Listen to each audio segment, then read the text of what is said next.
Welcome back to V2K photography. நான் ரொம்ப நாள் சிக்மா கிட்டேருந்து எதிர்பார்த்துட்டு இருந்த ஒரு லென்ஸ்னால் அது இந்த லென்ஸ் தான். சிக்மாவோட 50mm 1.4 DGDN lens. So in fact சோனியோட G மாஸ்டர் 1.2 வாங்கலாமாங்கிற அளவுக்கு நான் யோசனை பண்ணிட்டு இருந்தேன். பட் கரெக்டான டைமில் என்னோட பேக்கெட் சேவ் பண்ணுற மாதிரி ஒரு லென்ஸ் சிக்மா ரிலீஸ் பண்ணியிருக்காங்க. இன்ஃபேக்ட் நான் ஏன் இவ்வளோ ஹைப்டாக இருக்கேன்னா, என்கிட்ட இன்னும் சில DGDN லென்சஸ் இருக்குது. ஸோ 35 DGDN சிக்மா 1.4 தான் யூஸ் பண்ணிருக்கேன். இன்னொரு சைடு 85 1.4 DGDN லென்ஸை யூஸ் பண்ணிருக்கேன். ஸோ அதனால் இப்போ 50 1.4 வந்தது எனக்கு மிகப்பெரிய ஒரு ஹெல்ப்ஃபுல் ஃபேக்டராக இருக்குது. ஸோ அதை பற்றி டிஸ்கஸ் பண்ணலான்னு தான் வினோத்தும் ஜாயின் பண்ணியிருக்காரு. ஸோ வினோத், நீங்கள் இந்த லென்ஸ்க்கு எவ்வளோ ஹைப்டாக இருக்கீங்க, என்ன மாதிரி உங்களோட எக்ஸ்பெக்டேஷன்ஸ் இருக்குது? என் வாழ்க்கையில் விளக்கேற்றி வச்சுட்டு கோபிக்கிற மாதிரி தான் அது. என் வாழ்க்கையில் விளக்கேற்றி வச்சுட்டு சிக்மா தான் அது இந்த லென்ஸு. உண்மை சொல்லணும்னா என்கிட்ட ஒரு 50mm ஃபோக்கல் லென்த்தே இல்லைங்க. ஏதோ இது ஒரே ஒரு லென்ஸு தான் இருக்குது என்கிட்ட 50mmனாக்கா. அதுவும் வந்து இந்த மேனுவல் ஃபோக்கஸ் லென்ஸ் இது. ஸோ இதை விட்டால் எனக்கு 50mmக்கு எனக்கு சத்தியமாக நாதியே இல்லை. உங்களை மாதிரி தான் நானும் 1.4 G மாஸ்டர் வாங்கிடலாமான்னு யோசிச்சுக்கிட்டே இருந்தேன். கரெக்டாக இப்போது சிக்மாவில் 50mm 1.4 லென்ஸ் வந்திருக்கு, அதுவும் DGDN லென்ஸ் வந்திருக்கு. அப்படிங்கிறது ஒரு சூப்பரான விஷயம். நீங்கள் ஃபஸ்ட்டு அந்த லென்ஸோட ஃபிசிக்கல் கேரக்டரிஸ்டிக்ஸ் அப்படி பேசிட்டு வந்துருங்க, அதுக்கப்புறமா இமேஜ் குவாலிட்டி பற்றி பேசணும் நம்ம. ஓகே, ஸோ லென்ஸோட ஃபிசிக்கல் கேரக்டரிஸ்டிக்ஸ் அப்படின்னு பார்த்துட்டோம்னா, மற்ற சிக்மா DGDN லென்ஸ் எப்படி இருக்குமோ கிட்டத்தட்ட அதே மாதிரி தான் இருக்குது. ஸோ அதே மாதிரி ஒரு ஆட்டோ ஃபோக்கஸ் மேன் ஃபோக்கஸ் ஸ்விட்ச் கொடுத்துருக்காங்க. இது ரொம்ப ரொம்ப ஹெல்ப்ஃபுல்லாக இருக்குது. ஏன்னா நம்ம ஒவ்வொரு தடவையும் மெனுக்குள்ளே போயிட்டு ஆன் ஆஃப் பண்ணிட்டு பதிலாக ஒரே ஸ்விட்ச் இருக்குது. இது சூப்பரான விஷயம். அடுத்ததான் கீழே பார்த்தீங்கன்னா ஒரு ஃபோக்கஸ் ஹோல்ட் பட்டன் கொடுத்துருக்காங்க. ஸோ நம்ம ஆட்டோ ஃபோக்கஸ் பண்ணுறதுக்கு ஷார்ட்கட்டாக யூஸ் பண்ணிக்கலாம். ப்ளஸ் பட்டன் அந்த பட்டனை சோனி கேமராஸ் கூட கஸ்டமைஸ் பண்ணிக்க முடியும். அடுத்ததான் அப்பேச்சர் கிளிக் டிக்ளிக் பண்ணுறதுக்கான ஒரு ஸ்விட்ச் கொடுத்துருக்காங்க, ஆன் ஆஃப் ஸ்விட்ச் கொடுத்துருக்காங்க. அதுவும் ரொம்ப நல்ல விஷயம். பக்கத்துலேயே வந்து அது அந்த அப்பேச்சர் ரிங்கை லாக் பண்ணுறதுக்கான ஸ்விட்ச் கொடுத்துருக்காங்க. ஸோ ஒன்று நீங்கள் ஃபுல்லி ஆட்டோவில் வச்சு ஷூட் பண்ணிக்கிறதுக்கு அந்த லிங்க் வச்சு லாக் பண்ணால் அது ஆட்டோவில் மட்டும்தான் இருக்கும், கைப்பட்டு மேனுவலாக F16க்கு போகாது. இல்லைனா நீங்கள் மேனுவலாக ரிங் யூஸ் பண்ணி நீங்கள் கண்ட்ரோல் பண்ணுறீங்கன்னா அந்த மாதிரி டைமில் 16 ஆட்டோமேட்டிக்காக உங்களுக்கு வந்து 16 ஃபுல்லாக ஆட்டோமேட்டிக்கும் போகாது. அதுவும் நல்ல விஷயம். லென்ஸோட ஃப்ரண்ட் டயமீட்டர் பார்த்துட்டிங்கன்னா கிட்டத்தட்ட இல்லை 72mm தான். ஸோ 72mmங்கிறது இன்ஃபேக்ட் பெரிய ND ஃபில்டர்ஸ், பெரிய UV ஃபில்டர்ஸ்க்கு எக்ஸ்பென்சிவாக இருக்காது. அதுவும் நல்ல விஷயம். ப்ளஸ் மேனுவல் ஃபோக்கஸ் ரிங்கு மற்ற DGDN லென்சஸ் மாதிரியே தான் செம்ம ஸ்மூத்தாக இருக்குது. எந்த அளவுக்கு டேம்பனிங் இருக்கணுமோ அந்த அளவுக்கு கரெக்டாக இருக்குது. அது போக அப்பச்சரிங்கும் டீக்ளிக் பண்ணிக்க முடியும். ஸோ கிளிக் ஆன் பண்ணிட்டீங்கன்னா இந்த மாதிரி ஸ்டெப்ஸாக கண்ட்ரோல் பண்ணிக்கணும். கிளிக்கை ஆஃப் பண்ணிட்டீங்கன்னா ஸ்மூத்தாக யூஸ் பண்ணிக்க முடியும். இது வீடியோகிராஃபி பண்ணுறவங்களுக்கும் ரொம்ப யூஸ்ஃபுல்லாக இருக்கும். பின்னாடி லென்ஸில் வெதர் சீலிங்கான அந்த ரப்பர் கேஸ்கட்டும் கொடுத்துருக்காங்க. Weather sealing again dust water ஸ்பிளாஷ்லேருந்து பாதுகாக்குமே தவிர லென்ஸை கொண்டு போய் தண்ணிக்குள்ளே போட்டிங்கன்னா ஒன்றும் பண்ண முடியாது. அதுவும் நல்ல விஷயந்தான். ப்ளஸ் லென்ஸ் கூட ஒரு பிளாஸ்டிக் கோடு கொடுத்துருக்காங்க. ஸோ இந்த லைட் ஃப்ளாட்ஸ் எல்லாம் கண்ட்ரோல் பண்ணுறதுக்கும் ஹெல்ப்ஃபுல்லாக இருக்கும். ஸோ ஃபிசிக்கல் கேரக்டரிஸ்டிக்ஸ்னு பார்த்துட்டிங்கன்னா அவ்வளோதான் நினைக்கிறேன். இதுக்கு மேலே வினோத் நீங்கள் கண்டினியூ பண்ணுங்கள். கண்டிப்பாங்க. இப்போது எனக்கு அதில் 2 கேள்வி. ஒன்று 75mm சொன்னீங்க ஃபில்டர் த்ரெட். 72 அதான் நான் பார்த்தேன், என்னடா ரொம்ப வித்தியாசமாக இருக்குது இந்த ஃபில்டர் த்ரெட்னு நினச்சேன். சரியாக கேட்கல எனக்கு. Okay, super. அடுத்தது மேனுவல் ஃபோக்கஸ் வந்து திரும்பவும் நான் ஒரு மேனுவல் ஃபோக்கஸ் ஆள் அப்படிங்கிறதுனால மேனுவல் ஃபோக்கஸ் ரிங் வந்து எந்த அளவுக்கு ரெஸ்பான்சிவாக இருக்குங்க? லீனியரில் ஏதாவது கொண்டு வந்திருக்காங்களா, இல்லை அது நம்ம பழைய DGDN மாதிரி தான் இருக்குங்களா? இன்ஃபேக்ட் பழைய DGDN மாதிரி தான் தெரியுது. லீனியர் கொண்டு வந்த மாதிரி எனக்கு தெரியல. கேமரா ஆஃப் பண்ணி ஆன் பண்ணால் ஃபோக்கஸ் திருப்பி பழையபடி அது அந்த இன்ஃபினிட்டிக்கு போயிடுது, இல்லை க்ளோஸ் ஃபோக்கஸ் வந்து நிற்குது. ஸோ லீனியர் ஃபோக்கஸ் இன்னுமே கொண்டு வரல. ஃபாஸ்ட்டாக திருப்பினா ஃபோக்கஸ் ஃபாஸ்ட்டாக நகருது, இல்லை ஸ்லோவாக திருப்பினா ஸ்லோவாக நகருது. ஸோ இன்னும் இந்த லீனியர் ஃபோக்கஸிங் கொண்டு வரல. ஸோ அது மேனுவல் ஃபோக்கஸ்க்கு வீடியோகிராஃபி பண்ணுறவங்களுக்கு கொஞ்சம் இல்லை பெரிய பிரச்சனை தான். இன்னும் ஒரு விஷயங்க முக்கியமாக, இது இந்த லென்ஸ் பற்றி கேட்கல, இதுக்கு முன்னாடி இருக்கிற DGDN லென்சஸ்லாம் வந்து நம்ம இப்போ புதுசாக சோனி பாடிஸில் வந்துருக்கிற ஃபோக்கஸ் ப்ரீதிங் காம்பன்சேஷன் இருக்கு இல்லைங்களா, அதுக்கு காம்பேட்டபிளுங்களா? இல்லைங்க, அதுவும் சோனி சைட்லேருந்து தான் பண்ணணும். ஏன்னா இப்போதைக்கு சோனி பாடிஸை பொறுத்த வரைக்கும் சோனி கேமராஸில் மட்டும்தான் அந்த ஃபோக்கஸ் ப்ரீதிங் காம்பன்சேஷனை கொண்டு வந்திருக்கு. ஐ மீன் சோனி லென்ஸஸ்க்கு மட்டும் தான் கொண்டு வந்திருக்காங்க. இன்னும் தேர்ட் பார்ட்டி லென்ஸுக்கு அந்த சப்போர்ட் இன்னும் கொடுக்கல. எனக்கு தெரிஞ்சு சோனி சைடு கொடுக்க மாட்டாங்க. ஒரு வேளை அப்படி கொடுத்துட்டாங்கன்னா அது அவங்களோட ஓன் லென்ஸுக்கே அவங்க மண்ணலி போட்டுக்கிற மாதிரி இருக்கும். எனக்கு தெரிஞ்சு கொடுக்க மாட்டாங்கன்னு தான் நம்புகிறேன். பட் அன்ஃபார்ச்சுனேட்லி இந்த லென்ஸுக்கு இல்லை. பட் ஃபோக்கஸ் ப்ரீத்திங் ரொம்ப பெரிய அளவுக்கு ஜாரிங்கால இல்லை. ஃபோக்கஸ் ப்ரீத்திங் இருக்குது, பட் அது கொஞ்சம் ஈஸி, ஐ மீன் கொஞ்சம் அக்செப்டபிள் ரேஞ்ச் தான் இருக்குது. இந்த ப்ரைஸ்க்கு பெரிய அளவுக்கு சொல்ல முடியாதுங்க. இல்லை, ஃபோக்கஸ் ப்ரீதிங் நான் பார்த்தேன், நான் ரொம்ப பெருசாக அப்படி என்னடா இது அப்படிங்கிற மாதிரிலாம் இல்லை, நல்லாவே கண்ட்ரோல்டாக தான் இருக்குது. இருந்தாலும் சரி, அது இந்த மாதிரி ஃபீச்சர்ஸ்லாம் இந்த தேர்ட் பார்ட்டிக்கு எந்த அளவுக்கு வருதுன்னு தெரிஞ்சுக்கிறதுக்கு தான் கேட்டேன் நான். ஓகே, நீங்கள் அனுப்பிச்சிருக்கிற ஃபோட்டோஸு வீடியோஸ்லாம் பார்த்தாங்க, செம சூப்பராக இருக்குது. அதுவும் ஃபோட்டோஸ்லாம் வந்து அது பின்னிருக்கீங்க, கெட்டிங் ரெடி ஷாட்ஸ் எல்லாம் சூப்பராக பண்ணியிருக்கீங்க. அதில் அந்த ஃபோக்கஸ் எல்லாம் பார்த்தீங்கன்னா கண்ணில் அப்படி பளிச்சுன்னு நிற்கிது ஒவ்வொரு ஃபோட்டோஸும். அந்த ஃபோக்கஸ் வந்து அவ்வளோ அழகாக இருக்குது. அதனால் அந்த போர்ட்ரேட்ஸ் எல்லாம் வந்து அந்த 50mm போர்ட்ரேட் அப்படிங்கிறது கிளியராக தெரியுது. ஸோ அந்த 50mmக்கு அந்த போர்ட்ரேட் எப்படி இருக்குமோ அந்த அளவுக்கு கரெக்டாக இருக்குது. அதே மாதிரி அந்த என்ன சொல்கிறது, அந்த ஃபோக்கஸிங் வந்து எந்த ஃபோட்டோலையுமே மிஸ் ஆகி நான் பார்க்கவே இல்லை. சூப்பராக இருக்குது அந்த விஷயத்தில். Okay, so first of all thank you photos appreciate பண்ணதுக்காக.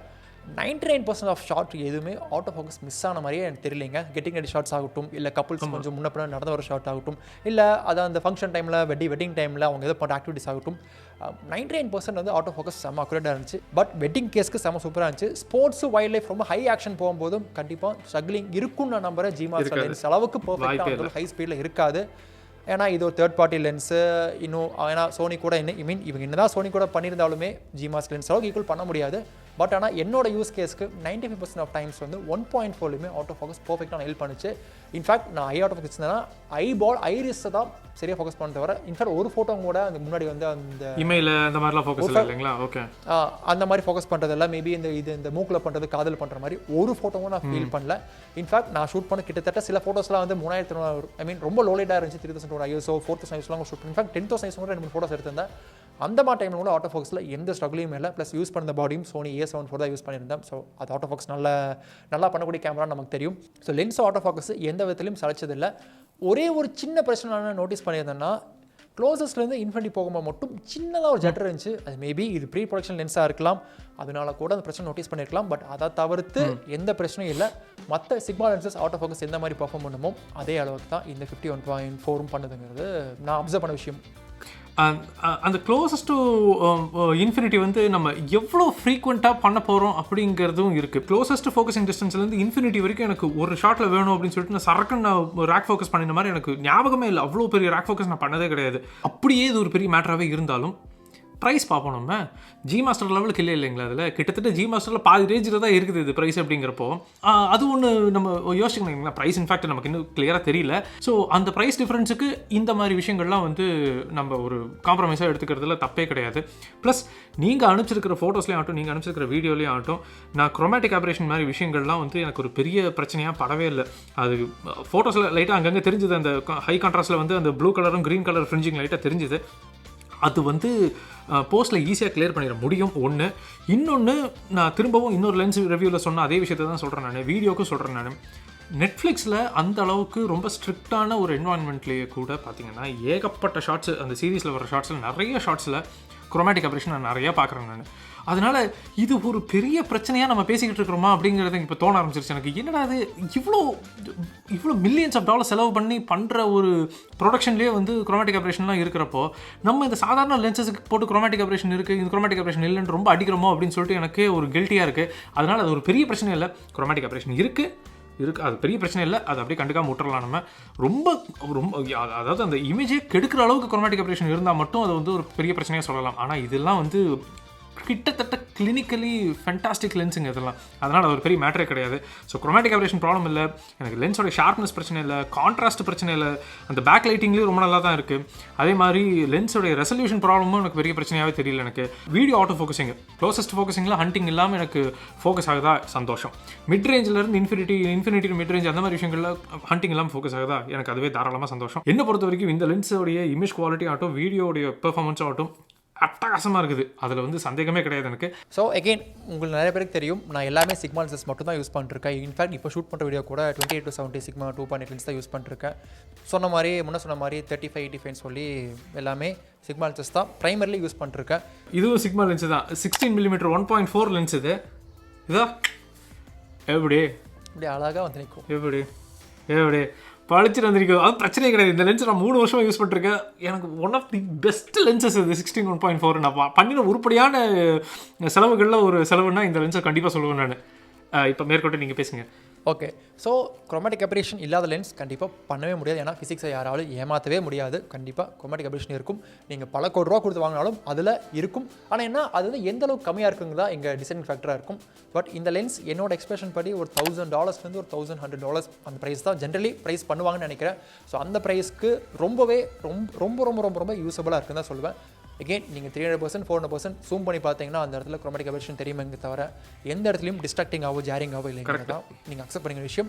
அப்படி இல்லை உங்களுக்கு ரொம்ப பர்ஃபெக்டாக வேணும், ஆப்டிக்கலி பர்ஃபெக்டாக வேணும் அப்படின்னு நினச்சிங்கன்னா ஒரு 2.5 2.8லேயே கிட்டத்தட்ட ஆல்மோஸ்ட் க்ளோஸ் டு 0 வந்துடுது. இந்த லென்ஸோட ஸ்பீட் ஸ்பாட்னா 2.8 நான் சொல்லுவேன். ஏன்னா 1.4ல் இன்ஃபேக்ட் குரோமேட்டிக் ஆப்ரேஷன் இருக்குது. எட்ஜ் டு எட்ஜ் ஷார்ப்னஸும் ரொம்ப டீசெண்டாக இருக்குது. சென்டர் ஆஃப் இமேஜில் பேக் ஷார்ப்பாக இருக்குது.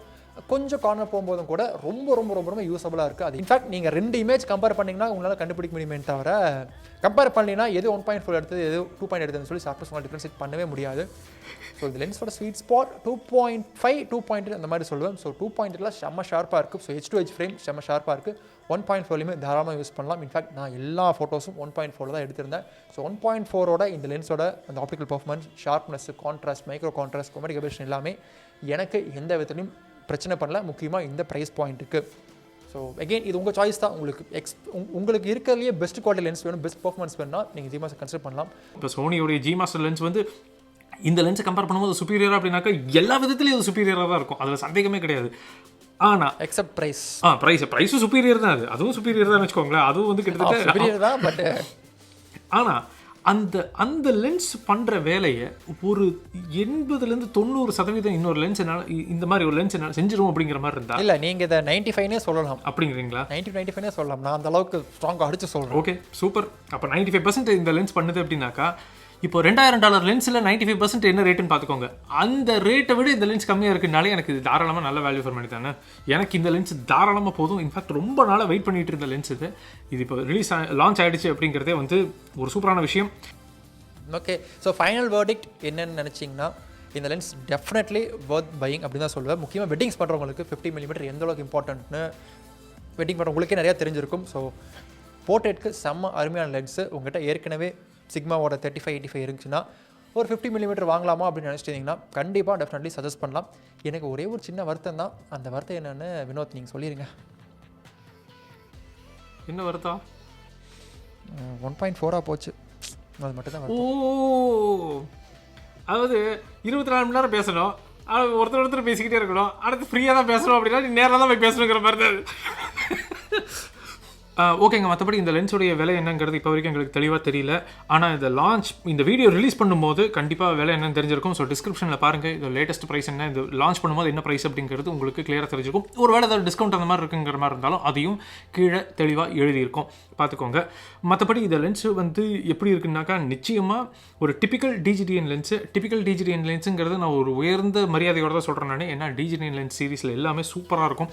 அதில் இதுவும் ஒரு அருமையான அடிஷனை, அருமையான வேல்யூ ஃபார் மணி. நீங்கள் பணமும் மிச்சம் பிடிக்கணும், அதே நேரத்தில் உங்களுக்கு கிட்டத்தட்ட அந்த நேட்டிவ் லென்ஸு கிட்ட கொண்டு போயிடணும் உங்களை அப்படிங்கிற மாதிரி இருந்தால் அருமையான சாய்ஸு சிக்மா லென்ஸஸை, சந்தேகமே கிடையாது. நான் நிச்சயமாக வாங்க போகிறேன். எனக்கு இது நல்ல வேல்யூ ஃபார் மணி. நான் கண்டிப்பாக வாங்க போகிறேன். ஹைலி இம்ப்ரெஸ்ட் இந்த லென்ஸை பற்றி. உங்களுக்கு இந்த லென்ஸ் உங்களுக்கு பிடிச்சிருக்கா இல்லையா, இந்த இமேஜ் குவாலிட்டியில் ஓகேவா, நீங்கள் 50mm வேறு என்ன லென்ஸ் வச்சுருக்கீங்க, இல்லை இதுக்கு தான் வெயிட் பண்ணிட்டு இருக்கீங்களா அப்படிங்கிற மாதிரி இன்ஃபர்மேஷனை கமெண்ட்ஸில் எழுதுங்க, பார்ப்போம். உங்களை நான் அடுத்த வீடியோவில் மீட் பண்ணுறது வரைக்கும் பபாய். இந்த வீடியோ ஆல்ரெடி 22 நிமிஷம் பேசிட்டோம். நம்ம இதை எப்படியாவது சுருக்கி ஒரு 3.5 நிமிஷத்துக்கு கொண்டு வர முடியுமான்னு சுரேஷ்ட்டு கேட்போம். 3.5 நிமிஷம் இல்லை, 13 நிமிஷம் கூட பண்ண முடியாதுன்னு நினைக்கிறேன்.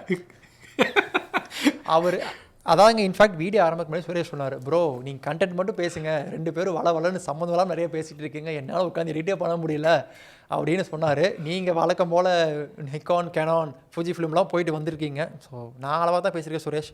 இதுக்கு மேலே எல்லாம் அவங்களுக்கு கஷ்டமாக இருந்தால் அதுக்கு வினோத் தான் காரணம். ஆமாம், விட்டுருங்க. ஆடா அப்படி போய் போடுங்க. அந்த ரகுவரன் படம் தானே, அதுவும் ரகுவரன் தானே, இதுவும் ரகுவரன் தானே, அதில் எதுக்கு போடு அப்படிங்கிறத போட்டு விடுங்க, பார்த்துருவாங்க, அது ஒன்றும் பிரச்சனை இல்லைன்னு வைங்க.